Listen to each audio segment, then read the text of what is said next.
RLJP അധ്യക്ഷൻ പശുപതി കുമാർ പരാസ് കേന്ദ്രമന്ത്രിസ്ഥാനം രാജിവെച്ചു. ലോക്സഭാ തിരഞ്ഞെടുപ്പിനുള്ള ബീഹാറിലെ സ്ഥാനാർത്ഥികളുടെ പട്ടിക പൂർത്തിയായതിന് പിന്നാലെയാണ് രാജി.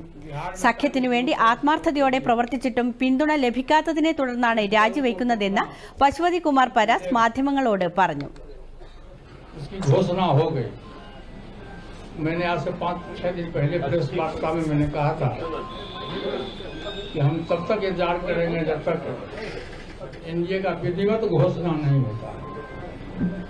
कल विधिवत घोषणा हो गया। हम लोग 5 सांसद थे, हमारी पार्टी में 5 सांसद थे। मैंने बहुत ईमानदारी, बहुत लगन से, वफादारी से मैंने एनडीए की सेवा की। आज भी मैं माननीय प्रधानमंत्री जी का शुक्रगुजार हूँ और मैं आज भी